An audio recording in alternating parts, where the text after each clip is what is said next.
I was sitting in my office checking the balance on my event planning company account, feeling this warm satisfaction wash over me. 6 figures this month. Not bad for a girl who started with nothing but determination and a dream.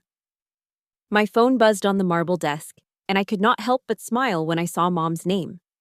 I had been expecting her text all week about final details for the most special wedding of the year. My little sister Lily's big day, the one I had poured my heart and my own money into making perfect.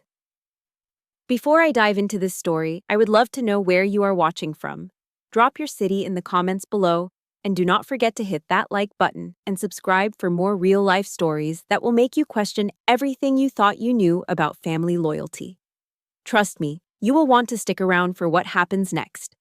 But when I opened that message, it felt like someone had just slapped me across the face with a frozen fish.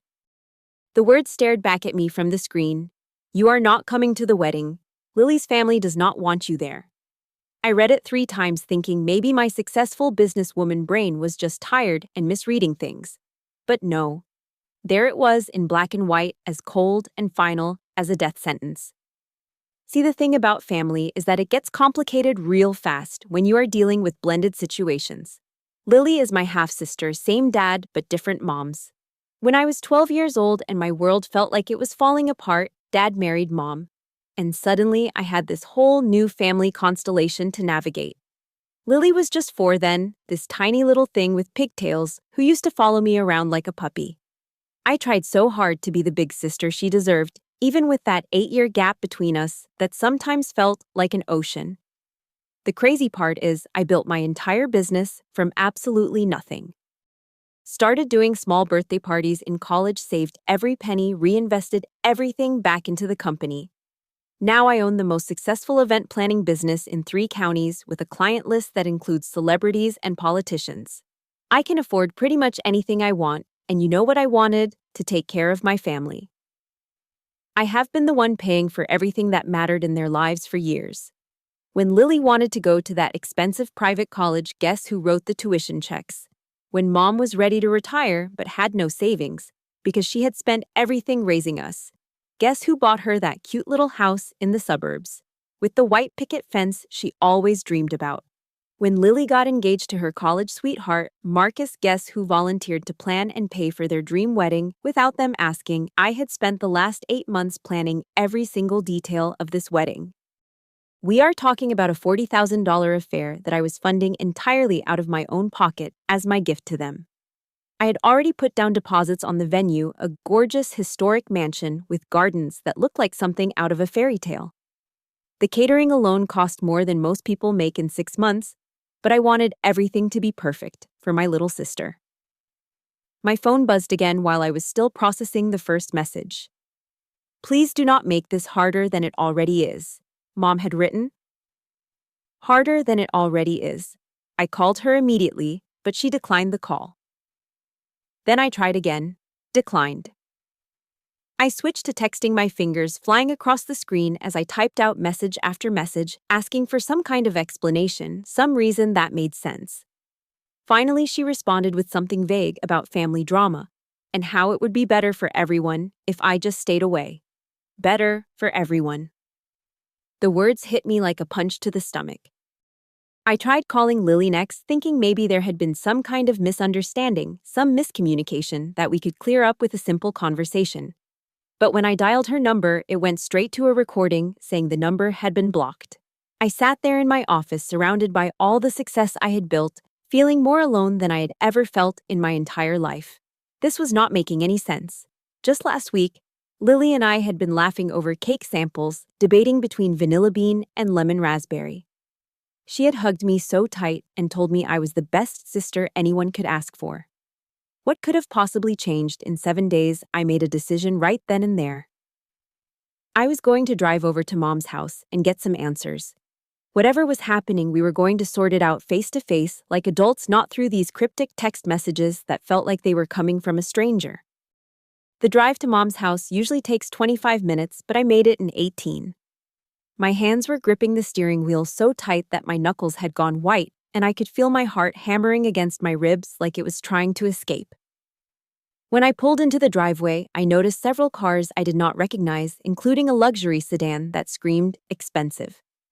Through the living room window, I could see people moving around, and I caught a glimpse of Lily's distinctive red hair. I walked up to the front door of the house I had bought for my family and knocked. Mom answered, but she only opened it about 6 inches, keeping the chain lock engaged like I was some kind of dangerous stranger. Behind her, I could hear voices, laughter, the sounds of people having what seemed like a perfectly lovely family gathering. A family gathering that apparently did not include me. "We need to talk," I said, trying to keep my voice level and calm even though everything inside me was screaming. Mom looked uncomfortable, glancing back over her shoulder before turning back to me. "Renee, honey, this really is not a good time. Lily's grandmother is here and her aunts, and they are just trying to finalize some last-minute details." "Lily's grandmother," I repeated slowly. "You mean her biological grandmother, the one who has made it crystal clear for the past 15 years that I'm not really part of this family." The silence that followed was deafening. Mom's face crumpled a little bit, and I could see the guilt written all over her features. That was when I knew for certain that this was not some misunderstanding or temporary glitch. This was a deliberate choice. "She just wants the family photos to be traditional," Mom finally whispered. "And she has very strong feelings about who should be included in such an important day." Traditional, there it was, it. The word that had haunted me since I was 12 years old and trying to figure out where I fit in this new family structure. Lily's biological family had never fully accepted me, had never stopped treating me like some kind of charity case that Mom had taken on, rather than her actual daughter. They had been polite enough over the years, sure, but there had always been this underlying current of resentment, this sense that I was an outsider who had somehow wormed my way into their perfect little family circle. "And you agreed to this," I said. It was not a question. Mom could not meet my eyes. I thought it would be easier if we avoided any conflict on such an important day. You know how you are, Renee. You are so independent, so successful. I figured you would understand." "How I am?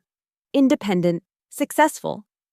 Like those were bad things, like my ability to take care of myself meant I did not need or want family in my life. Like the fact that I had managed to build something meaningful from nothing somehow disqualified me from belonging. Standing there on the doorstep of the house I had purchased, looking at the woman I'd called Mom for over half my life, I felt something fundamental shift inside me. This was not the first time something like this had happened. I started remembering all the little incidents over the years, all the times when there had been some conflict or disagreement and Mom had subtly taken Lily's side. All the family gatherings where I had felt like I was being tolerated rather than welcomed. All the comments about how I was too focused on work or too independent for my own good. I had spent so many years trying to prove that I belonged, throwing money at every problem, trying to buy my way into a love that should have been freely given. And they had taken it all, had let me pay for everything, while never really considering me part of the family at all. I drove home in a daze, my mind reeling from everything that had just happened. When I walked into my apartment, everything felt different somehow, like I was seeing it through new eyes. This beautiful space that I had worked so hard to create, filled with furniture and art that I had chosen with such care, suddenly felt like a monument to my own loneliness. I could not sleep that night. I kept replaying every conversation, every interaction from the past several months, looking for clues I had missed. How had I been so blind? How had I not seen that they were just using me, just letting me play the role of generous big sister while never actually accepting me as one of them? The next morning, my phone rang at 8:30. It was David, the wedding photographer I'd hired for the occasion. "Hey, Renee," he said, his voice a little awkward. "I just wanted to check in about Saturday. I got a call yesterday from Lily's grandmother, and she mentioned some concerns about the shot list." "What kind of concerns?" There was a pause. "Well, she was asking about making sure the family photos only included blood relatives. She also mentioned something about you being, how did she put it, a little too controlling when it comes to throwing money around and expecting special treatment because of it." The phone slipped in my hand and I almost dropped it. She said, "What?" "Look, I have worked a lot of weddings and family drama is nothing new to me, but I wanted you to know what was being said because it felt wrong. This woman was basically telling me that you have been trying to control the whole wedding with your money and that the family was getting tired of your demands. My demands. I had never made a single demand. I had asked for nothing except the chance to give my sister the wedding of her dreams. And somehow that generosity had been twisted into something ugly, something manipulative. That was the moment I realized this was not just about exclusion from one day. This was systematic. They had been talking about me behind my back, painting me as some kind of controlling, entitled person who was using money to manipulate the family. They had turned my love into something ugly and then used it as justification for cutting me out entirely.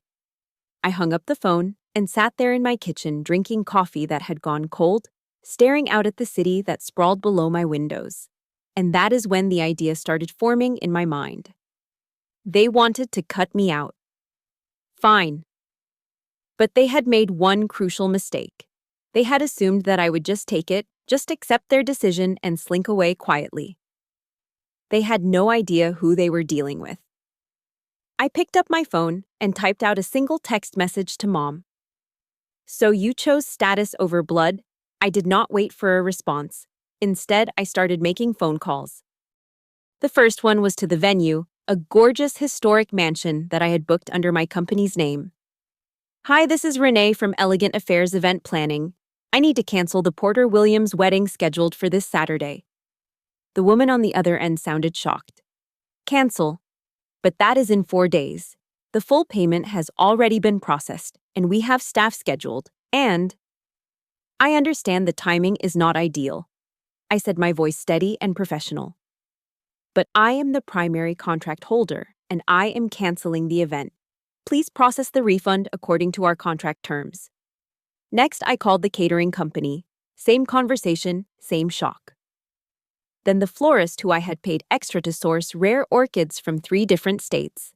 Then the cake designer who had been working on a custom 4-tier masterpiece for the past month. One by one, I systematically dismantled every single element of the wedding that I had spent 8 months planning and paying for. With each phone call, I felt something shifting inside me. This was not about revenge exactly. This was about self-respect. This was about finally setting boundaries that should have been set years ago. They wanted me gone. Fine. But everything I had brought to the table was going with me. The last call was to the string quartet I had hired for the ceremony. The woman who answered sounded frazzled. We have been getting calls all morning from the other vendors, she said.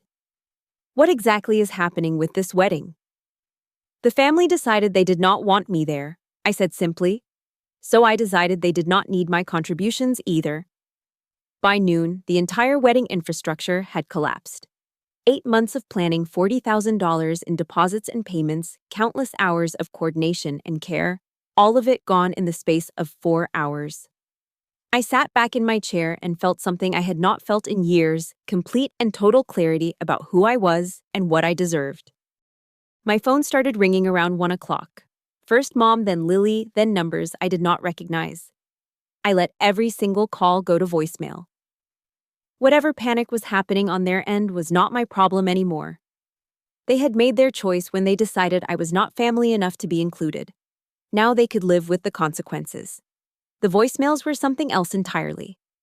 I finally listened to them that evening after I had spent the day reorganizing my office and clearing my head. Mom's voice was shaking on the first one. Renee, please call me back. There has been some kind of mistake with the vendors. Everything is being canceled and they are saying it was you who did it. This cannot be right. Please just call me back. The second one was from Lily, and she was crying so hard I could barely understand what she was saying. Renee, please, I do not know what happened, but my wedding is falling apart. The venue says you canceled everything. Why would you do this to me? I thought you loved me. That one hit different. For a moment, I felt that familiar tug, that instinct to fix everything and make everyone happy that had driven so many of my decisions over the years. But then I remembered standing on the doorstep of my own house, being told through a chain-locked door that I was not wanted at the most important day of my sister's life. The third voicemail was from a number I did not recognize, but the voice was unmistakable. Lily's grandmother, the woman who had spent 15 years making it clear that I would never be good enough for her granddaughter's family. Young lady, she said, her voice dripping with the kind of condescension I had been hearing my whole life. "I do not know what kind of tantrum you think you are throwing, but you are ruining a young woman's wedding day. This is selfish and childish, and it proves everything I have always said about your character." I actually laughed out loud at that one. My character. This from the woman who had just spent months systematically excluding me from family gatherings while gladly accepting my money for the wedding expenses. Around 6 o'clock, Mom showed up at my apartment building. I could see her from my window, standing next to her car in the parking lot, clearly trying to work up the courage to come upstairs.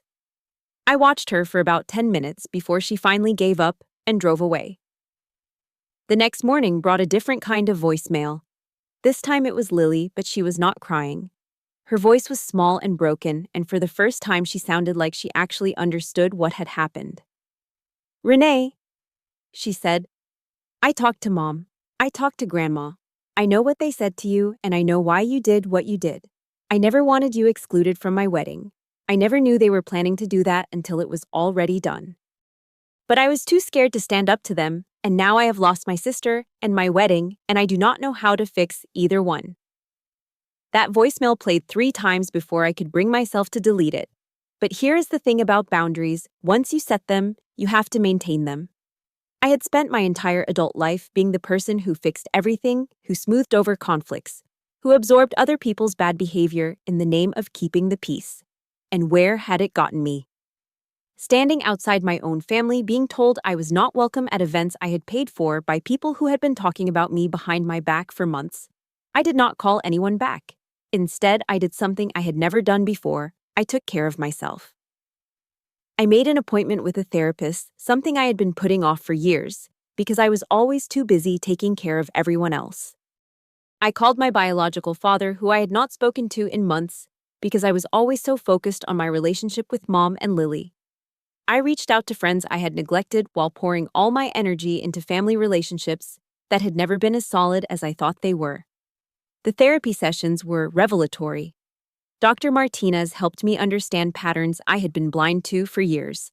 I had been trying to earn love through service, trying to buy belonging through generosity, trying to prove my worth through constant giving. And the people around me had been happy to take everything I offered while never really accepting me as an equal member of the family. "You cannot purchase love," Dr. Martinez told me during one of our sessions. "Real love, authentic belonging, those things are given freely or not at all. When you have to pay for your place at the table, you are not really sitting with family. You are sitting with customers." 3 weeks after the wedding that never happened, I got a call from someone I had not expected to hear from: Marcus, Lily's fiance. His voice was quiet and respectful when he asked if he could meet me for coffee. Against my better judgment, I agreed. We met at a little cafe downtown, far from any of the usual places where I might run into family. Marcus looked terrible, like he had not been sleeping or eating properly. "I owe you an apology," he said before I could even sit down. I knew what was happening and I should have stopped it. "You knew." He nodded, looking ashamed. Lily's grandmother had been talking about it for weeks, about how the wedding should be for blood family, only about how you were too involved, about how your money came with too many strings attached. I knew it was wrong, but I was scared of causing problems with Lily's family before the wedding. And Lily. Lily was caught in the middle. Her grandmother basically told her that if you were at the wedding, she and the rest of the biological family would not attend. Lily felt like she had to choose between you and them, and she chose wrong. We both did. I sat there looking at this young man who genuinely seemed to understand the magnitude of what had happened, and I felt something I had not expected. Not forgiveness exactly, but a kind of peace. He had made a mistake, but at least he was owning it. "We want to try again," he said. "A small ceremony, just close friends and the people who really matter. We want you there, Renee. Lily wants her sister back." I stirred my coffee for a long time before answering. "The thing is, Marcus, I am not sure I want to be the kind of sister who has to be invited back. I spent so many years trying to prove I belonged in that family that I forgot to ask whether it was a family worth belonging to." 6 months later, Lily did reach out. Not through Marcus or Mom, but directly with a letter that showed up at my office. It was 8 pages long, handwritten, full of apologies and explanations, and the level of self-awareness I had never seen from her before. She had been going to therapy too, trying to understand her own patterns of conflict avoidance and people-pleasing. We started talking again slowly and carefully, with boundaries that we both understood. She had married Marcus in a simple courthouse ceremony, just the two of them and two witnesses. She had also had some difficult conversations with her biological family about respect and inclusion, conversations that had not gone well but that had needed to happen. Mom took longer to come around. She eventually realized that her choice to prioritize keeping peace with Lily's biological family over protecting all of her children had cost her a daughter. We reconciled too eventually, but the relationship was different now. I was no longer the family ATM, no longer the person who absorbed everyone else's problems and paid for everyone else's mistakes. I was just Renee, take it or leave it. My business thrived during this period of personal growth. Without the emotional drain of constantly managing family drama, I had energy to pour into my work and my friendships.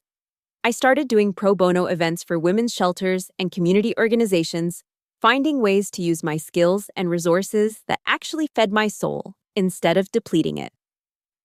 1 year later, I was planning a wedding for a client when she asked me about my own family. "Do you have siblings?" she wondered, making conversation while we looked at flower arrangements. "I do," I said, and realized it was true. But I learned the hard way that family is not just about who you share DNA with. It is about who shows up for you, who respects you, who sees your worth without requiring you to prove it constantly. Sometimes people mistake kindness for weakness, generosity for desperation. But there is a difference between being family and being used by family. The moment I stopped trying to buy love, I finally learned what it felt like to deserve it. And you know what? That realization was worth more than any wedding I ever could have planned. Have you ever had to set boundaries with family members who took your love for granted? I would love to hear your stories in the comments below. If this story resonated with you, please give it a like and share it with someone who might need to hear it. Do not forget to subscribe for more real-life stories about finding your strength and your worth. Thank you for listening, and remember that sometimes the most loving thing you can do is refuse to be treated as less than you are.